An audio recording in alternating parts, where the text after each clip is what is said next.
Em, Conversamos hoy con Luis Díaz. Como ven allí en la pantalla, el asunto que nos reúne hoy es la cuestión constante, parte de la constitución, digamos, del ser humano y de la humanidad, como es la migración.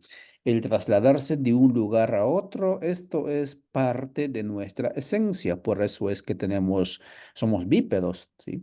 Porque si nuestra condición fuese establecernos única y exclusivamente en un solo punto, es decir, sedentarios, como nos han hecho creer en algún momento, no tendríamos esta capacidad de movernos.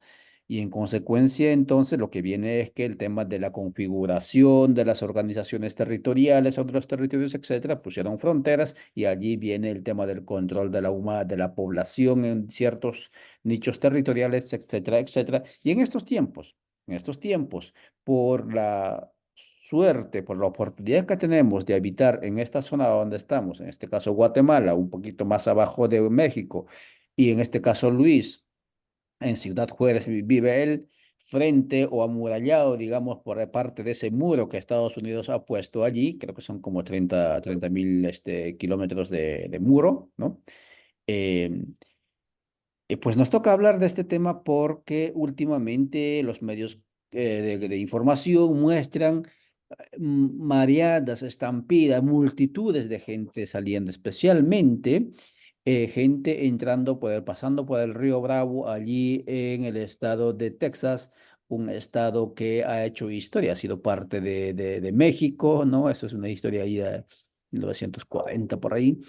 Y ahora esa migración frente a las políticas, entre comillas, por lo menos a nivel del discurso del gobierno de los Estados Unidos, genera una suerte así de crispación interna porque, claro, hay un enfrentamiento, por lo menos discursivo, relativo, de querer enfrentarse incluso este estado Texas, junto con otros 24 o 25 estados bajo el dominio de los republicanos, al gobierno de Washington, es decir, al gobierno federal.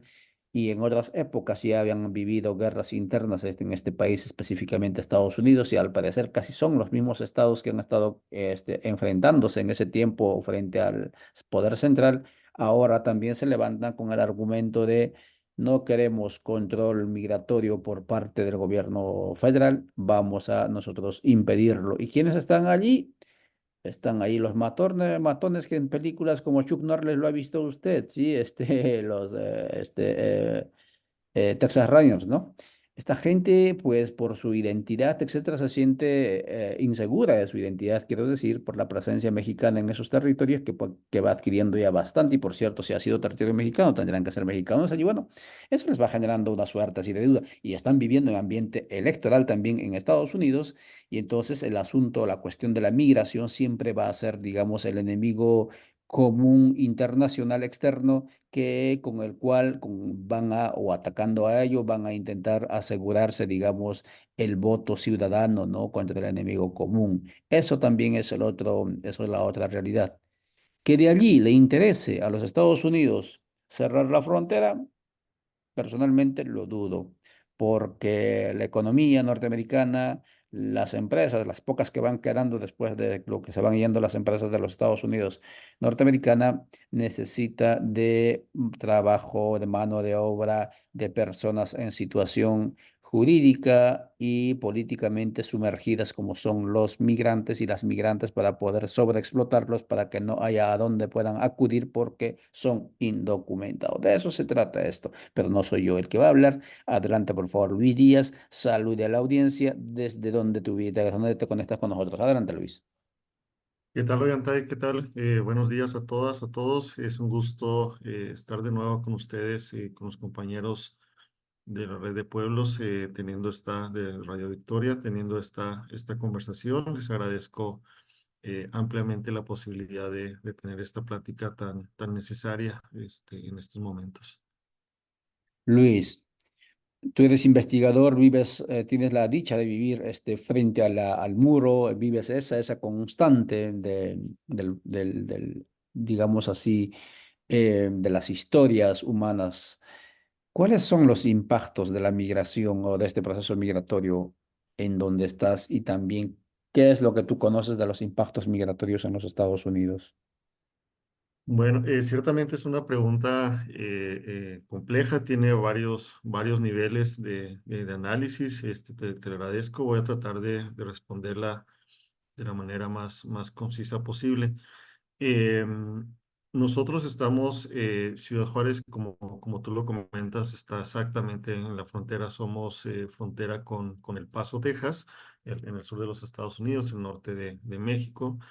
Hemos migrado, nos hemos movido de ser una comunidad binacional que tenía un flujo entre ambas ciudades bastante dinámico, pero que a partir de los 1980s, 1990s, y se ha venido incrementando el control migratorio, pues se ha venido dividiendo la ciudad y haciendo cada vez más difícil que se den estas redes o este tráfico que antes era tan común, sí se ha visto afectado a nivel personal, es decir, a veces familias ya no se visitan tan seguido, amigos ya no se visitan tan seguido porque los cruces migratorios ahora toman 1, 2 horas, cuando antes tomaban 10, 15, 20 minutos.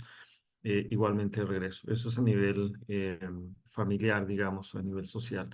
A nivel económico, sin embargo, el tráfico no se ha detenido, al contrario, ha aumentado con la presencia de la industria maquiladora acá en Juárez, que alimenta, como tú lo comentas, mucho de los productos de las fábricas ya están situados fuera de Estados Unidos y de aquí se producen los productos que después son vendidos en sus tiendas a nivel global, ¿no? Bueno, eso sería como a nivel comercial.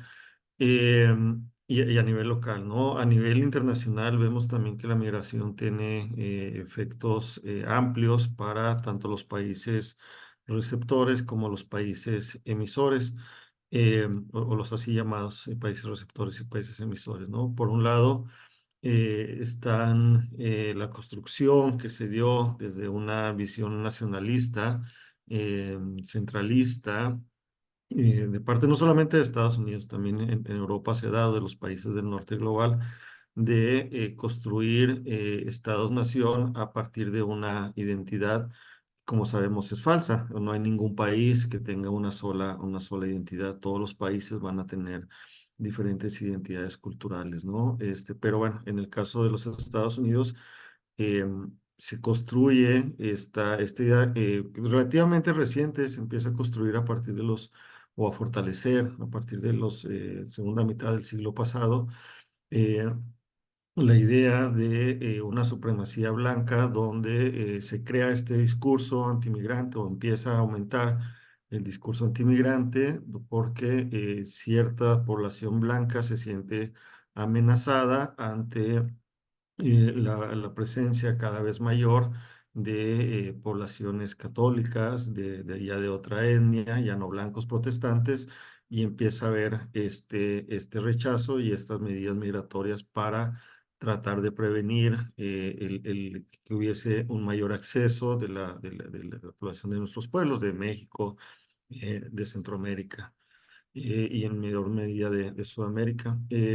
Sin embargo, sabemos que esto es una falacia, pues como repito, no hay ningún país que tenga una sola identidad cultural, ¿no? Al contrario, la migración enriquece culturalmente los países receptores y en relación a los países emisores, pues permite también este diálogo multicultural cuando la población migrante viaja a otros países, recibe o está inmersa en otras culturas, pues ciertamente al regresar a sus países de origen traerán elementos que también son de ayuda en términos culturales y se da pues esta mutua hibridación cultural. Ahora, el problema acá, bueno, y otro beneficio que se da hacia los países emisores, evidentemente es económico. La importancia de las remesas que envían la población migrante hacia nuestros países, pues va a variar de país en país, sería difícil desagregarlo en estos momentos, pero en México, por ejemplo, está entre el primer y segundo lugar de fuente de ingresos, es decir, solamente atrás del petróleo, que es nuestra mayor producción de riqueza, ¿no? Es decir, la población migrante mexicana que está en Estados Unidos, la población migrante centroamericana que también está en Estados Unidos, ciertamente contribuye en mucho a mantener un cierto nivel de estabilidad social gracias a la riqueza económica que envía, ¿no?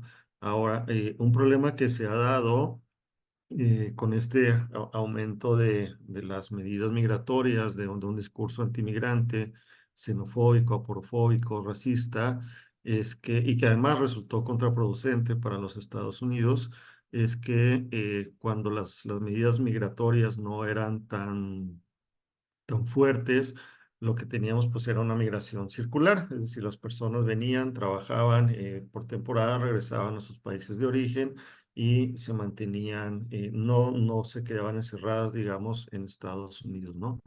Porque era relativamente fácil hacer el viaje, aunque fuese de manera indocumentada o irregular. Sin embargo, con el aumento de las medidas migratorias, con los antecedentes que tenemos de la operación Gatekeeper y Hold the Line o Wetback, aumenta sustancialmente el costo de cruzar la frontera. ¿Y qué provoca esto? Que bueno, que la población migrante ya no regresa a sus países de origen, sino que se queda en Estados Unidos y aumenta el número de poblaciones, de pobladores que se quedan en este territorio, lo cual pues evidentemente iba en contra de los propósitos, de los intereses que tenían los promotores de estas medidas migratorias racistas, ¿no? Digámoslo en términos coloquiales, le salió el tiro por la culata, ¿no? Ellos causaron este problema, o en gran medida estas estrictas medidas migratorias han causado el problema con del cual se están quejando ahora, ¿no? Eh, y bueno, también ahí yo haría una segunda distinción de esta ola que tú mencionabas que se ha dado ya de un par de años hacia acá, donde vemos estas imágenes de personas hermanas y hermanos migrantes que se están entregando a las autoridades migratorias.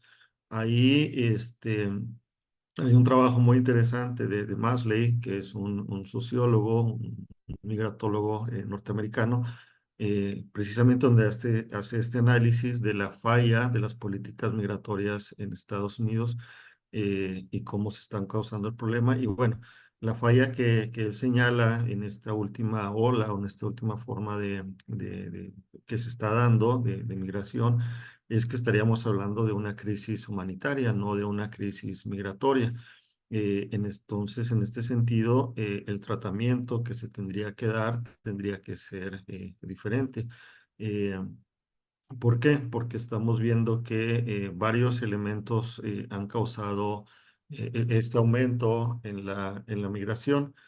Eh, Uno de ellos, pues, fue evidentemente el COVID, que terminó o afectó eh, mayormente a nuestras economías y que generó mayores cantidades de pobreza, de falta de condiciones materiales que permitan sustentar la vida.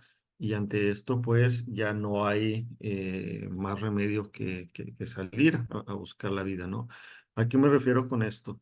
Yo aquí establecería una diferencia entre el migrante migratorio tradicional, digamos, entre comillas, histórico, de aquel que salía a buscar o salía de sus comunidades de origen a buscar pues mejorar su calidad de vida, ¿no? Como todos tenemos el derecho de hacerlo.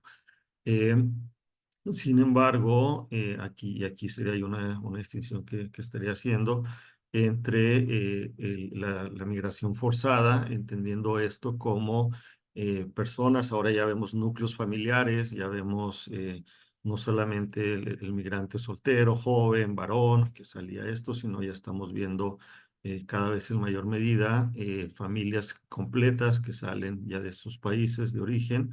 En México es más por violencia que por condiciones económicas, aunque también existe esto, este, donde las familias completas tienen que salir de sus territorios ante la amenaza a sus vidas, ¿no? Entonces, ahí yo estaría hablando más de migración forzada y por ende de una crisis humanitaria que entra en una categoría diferente, ya no el de migrante, sino el de alguien que tiene el derecho a la protección internacional por el deber ético que tenemos los países, las personas, las organizaciones de proteger la vida humana. Eso sería. Por supuesto que sí, Luis Díaz, investigador filósofo desde, no sé si estás a unos que 10 minutos del Paso, Texas, no sé, pero ahí No, es. es literalmente 1 kilómetro. O sea, la ciudad Juárez y si El Paso, Texas son ciudades gemelas, están divididas nada más por el río Bravo. Están dos bulevares, cruzan.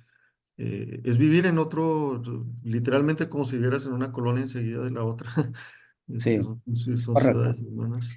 Entonces, desde allí, desde ese bravo, bravo río que ahora está, tal vez, voy a atreverme a decir, tal vez tiene más metal alambrado que este ecosistema en su contenido, ¿no? Y Sí. obviamente muchos migrantes intentando romper, vencer ese alambrado, ¿no? Desde allí está conversando Luis Díaz con ustedes sobre este abordaje que hemos titulado Migración, bomba humana para los Estados Unidos. Son las 7:19 y gracias por apelar a eso con lo que cerraste tu intervención. La eticidad, ¿sí? La humanidad, si en algo nos diferenciamos del resto de la comunidad cósmica, es de nuestra condición, si acaso autoconsciente, ético. Y esto de cuidar del otro, esto de acoger al que pasa por la puerta de la casa, es un imperativo ético existencial, no es solo ciudadano. Pero bueno, ese es otro asunto. Y gracias, Luis, por este compartir de estos minutos. Y claro, estamos hablando porque dicen, según información de migración de los Estados Unidos, 300.000 personas, ¿no? Ingresando según sus registros en el último mes, ¿no? Es bastante gente, sí, es bastante gente. Y no solo son mexicanos, como muy bien lo dice él, son de diferentes partes, incluso del África. Y esta gente que llegó allí, amigas y amigos, ya tuvo que pasar, vencer el tapón de Darién, ese kilómetros de selva, ¿no? Que hay muchos que con el tiempo, cuando se escarbe ese lugar y acaso van a construir camino, van a encontrar muchos restos humanos escondidos allí, porque mucha gente, pero muere allí. Pero venciendo todo eso, pasan por Panamá, Costa Rica, van subiendo, ¿no? Guatemala, México, pues llegan esa cantidad de gente a la frontera y entran, ¿sí? Esto es lo que está ocurriendo en los Estados Unidos. Y obviamente la pregunta que nos hacemos con el título de la conversada no es que estemos haciendo mal comentario de la migración. Lo que pasa es que decimos bomba de tiempo porque hay gente que está creyendo en los Estados Unidos que son bombas humanas, que los van a hundir. Eso es lo que creen ellos, ¿sí? Por eso lo que decía eh, Luis es muy, muy y súper importante. Luis, pasemos al segundo punto de nuestra conversada, que es la cuestión electoral. Estados Unidos está viviendo proceso electoral. Este año son las elecciones. Tanto Biden como que va a quedar como candidato, ¿no? Pero también el expresidente Trump. Ambos tienen un discurso, si bien es cierto, antes se hacía una diferencia, pero Biden lo que ha hecho ahora es justamente lo que dijo que no iba a hacer, que es lo que había dicho Trump, ¿no? Cuando era precandidato, pero cuando fue presidente hizo lo mismo y a nivel de relaciones internacionales, etcétera. Hay una disputa interna visible entre, no sé si se puede llamar así, entre republicanos y demócratas, ¿sí? De hecho, el gobernador de Texas, ¿no? Donde está el conflicto, donde han sacado, digamos, a la Guardia Federal, bueno, a la patrulla fronteriza federal, y se ha quedado la Guardia Texas, ¿no? Guardia Nacional. El republicano ya va por tercer periodo gobernando allí. Y entonces, ¿qué importancia tiene para la cuestión electoral? el asunto migratorio en los hechos, no en los discursos, sino en los hechos, Luis. Bueno, ciertamente va a ser un factor muy importante. Como tú lo comentas, está en disputa la presidencia en los Estados Unidos. Están en estos dos. Es un país bipartidista, ¿no? Demócratas y republicanos. Los republicanos siendo más conservadores, más nacionalistas, más nacionalistas en el mal sentido de la palabra. Y los demócratas siendo un poco más liberales, un poco más abiertos a la diversidad, aunque ciertamente dentro de los límites que les pone el capitalismo, ¿no? Eh, y bueno, la situación acá es que con la administración de Biden, que como bien tú comentas, no significa que fue benévola completamente hacia la migración, ¿no? Hubo también o existen algunas barreras hacia la migración. Y también, como bien mencionas, ha habido una evolución, digamos, negativa hacia la migración. La administración de Biden sí inicia terminando con algunos de los programas migratorios que había utilizado Trump, o al menos flexibilizándolos un poco. Por ejemplo, el MPP, el Migrant Protocol Protection, que había implementado la administración de Trump, que había obligado a peticionantes de asilo a permanecer en México mientras tenían una cita con un juez migratorio. Pues algunas ocasiones duraron hasta 2 años, ¿no? Con la administración de Trump hubo negociaciones con el gobierno federal mexicano y se dio lo que se llamó MPP 2.0, de manera un tanto coloquial, y que redujo esos tiempos de espera a 2 o 3 meses en territorio mexicano, ¿no? Eh, y bueno, se da la posibilidad se abre la aplicación de CBP One, mediante la cual la población que estaba requiriendo asilo político, lo podía hacer a través de una aplicación de celular, lo cual en principio parecía una buena idea y tuvo un cierto impacto positivo en un primer momento. Las personas decidieron seguir este curso que les era ofrecido. Sin embargo, múltiples fallas en la aplicación pues han provocado que ya no todas las personas lo utilicen, sino que regresen a esta forma de entregarse de manera directa en puertos oficiales, en puertos fronterizos no oficiales, a diferencia de entrar por un puerto de entrada oficial. Eh, y bueno, en los hechos, ¿qué significa esto?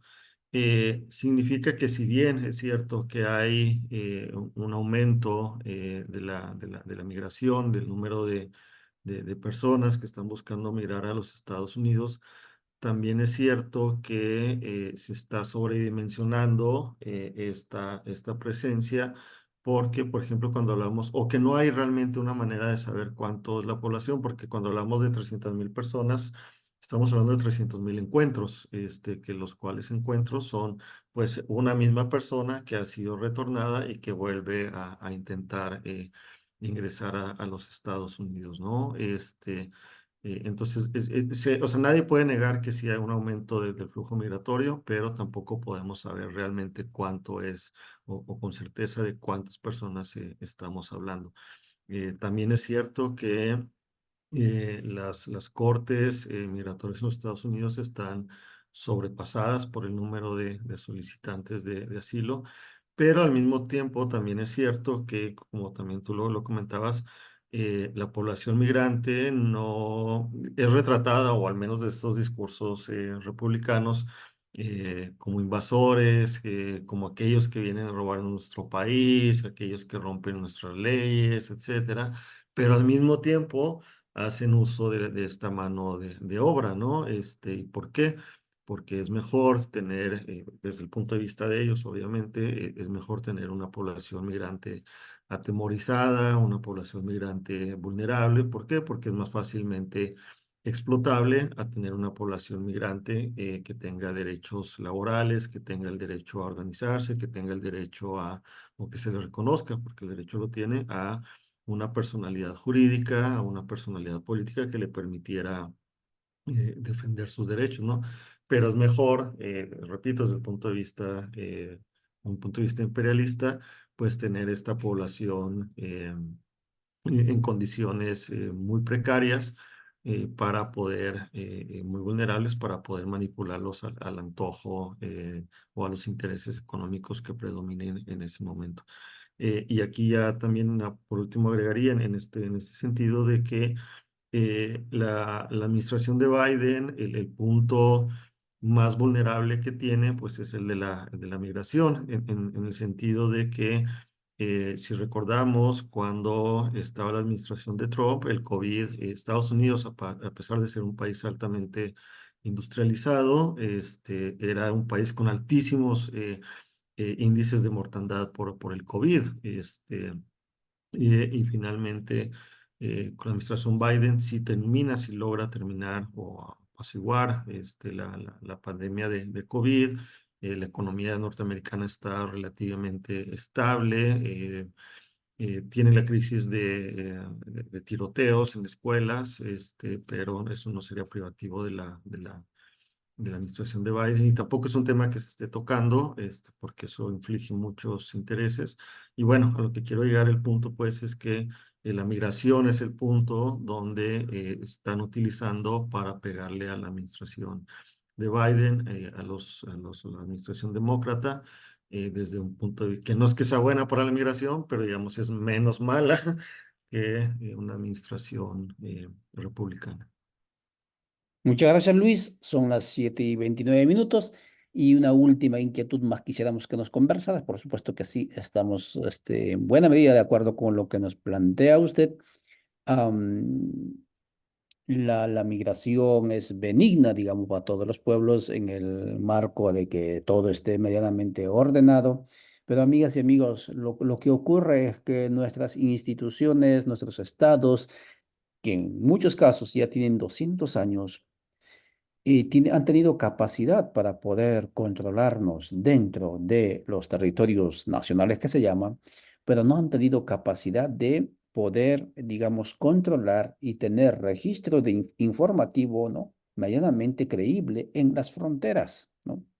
Si uno pregunta en Guatemala cuánta gente sale, pues por cálculo sabemos que son como 1.000 personas diarias, pero oficialmente nadie lo sabe. ¿Sí? Si uno pregunta, ¿cuántos guatemaltecos están en Estados Unidos, esos que envían más del 20% del Producto Interno Bruto? En el caso de México, superado solamente por petróleo. En el caso de Guatemala, el segundo, superado solamente por servicios. Pues el Estado no lo sabe. ¿Sí? Extraoficialmente sabemos que son como 4 millones. Y entonces, Estado es lo que no existe para las personas migrantes, ¿no? Y eso es una gran, y no hay derechos, no hay ciudadanía, eso es una gran verdad. Em, Luis, en el tema de la conducta del electorado en los Estados Unidos, y esto seguramente tu reflexión es también bastante cercano, porque tú vives en un territorio donde se ha hecho una frontera allí, ¿no? Producto de la invasión, etcétera, y por lo tanto allí al otro lado están las familias, vuestros familiares, ¿no? Al otro lado y por Texas. ¿Por qué hay muchos, y progresivamente se nota, ¿no? Inicialmente se creía que los migrantes votaban por los demócratas, pero también ya hay migrantes que están votando por los republicanos. ¿A qué se debe esta actitud de que ya no pueden subir más al autobús? Está lleno. ¿Verdaderamente está lleno? Cuéntanos, por favor. Eh, es difícil saber si el autobús está lleno. Es una muy buena analogía, porque va a depender mucho de la situación económica del país, ¿no? Mientras haya una economía en bonanza, pues va a necesitar esta mano de obra, y la población migrante va a ser bienvenida. Si la economía decrece, eh, menos población migrante es necesaria, y por lo tanto es vulnerable, y simplemente las puertas se cierran, ¿no? Y empieza todo este discurso donde se convierten en chivos expiatorios, donde se menciona hay desempleo porque los migrantes, hay inseguridad por la población migrante, están abusando de la seguridad social, etcétera. Em, y que son mucho en discursos, ¿no? Que rara vez están fundamentadas con estadísticas, con datos duros estas afirmaciones. Y ahora la pregunta de por qué población migrante que en algún momento tuvo esta experiencia que uno esperaría que fueran más empáticos hacia los nuevos migrantes, pues sí vemos esta radicalización, ¿no? O esta conversión de pasar de una posición demócrata o una posición un tanto promigrante a una población antimigrante. Son varios las razones. Una de ellas es esta impulso, esta necesidad, a veces provocada, de asimilarse a la cultura dominante, es decir, de ser parte de la cultura norteamericana, entendiendo por cultura norteamericana esta cultura blanca, sajona, protestante, y que por ende se va a dar la espalda hacia otras matrices culturales, ¿no? Entonces, en esta prisa, en esta necesidad autoimpuesta, pero también promovida de pertenecer, pues identifican pertenencia como el rechazo al otro, a pesar de que el otro sean ellos mismos, ¿no? Una generación después. Ese sería, por un lado, una posible respuesta. La otra posible respuesta o la otra respuesta complementaria pues sería eh, esta sensación también adquirida de que la nueva población migrante les estaría quitando posibilidades de trabajos a ellos, ¿no? Hay un trabajo muy interesante de Paulo Vila, también es un sociólogo, donde incluso personas latinas o ya de segunda generación en los Estados Unidos o incluso algunas veces de primera generación hay un rechazo hacia la población latina recién llegada, porque se les identifica o se compra o adquieren esta narrativa de que la población latina es pobre, es floja, es sucia, o lo cual evidentemente sabemos que no es así, pero que es adquirida, repito, como una forma de diferenciarse, como decir yo soy de ustedes y no de ellos, de pertenecer a este nosotros artificialmente creado por estas alas radicales racistas de los Estados Unidos. Muchas gracias, amigas y amigos. Gracias, Luis. Son las 7:35 aquí por Centroamérica y también por Guatemala. Vamos a seguir conversando de esta temática constante y determinante para la humanidad, pero también para la configuración de los estados-naciones. Gracias por vuestra atención. Nosotros volveremos con el asunto de Argentina. Saludamos a la gente que nos mira desde Argentina. También tenemos audiencia por allá. Y gracias nuevamente, Luis. Nos veremos próximamente. Ojalá tenemos pendiente, amigas y amigos, un evento presencial sobre migración, ¿sí? De las dos orillas, tanto de los que han ido para allá y tanto de los que quedan, las familias que quedan a este lado. En Guatemala, un encuentro. Esperemos concretarlo en el transcurso de este 2024. Luis, gracias por tu tiempo. Que estés bien. Feliz sábado. Chao, amigos. Chao, chao. Gracias, Tim. Muchísimas saludos a todos.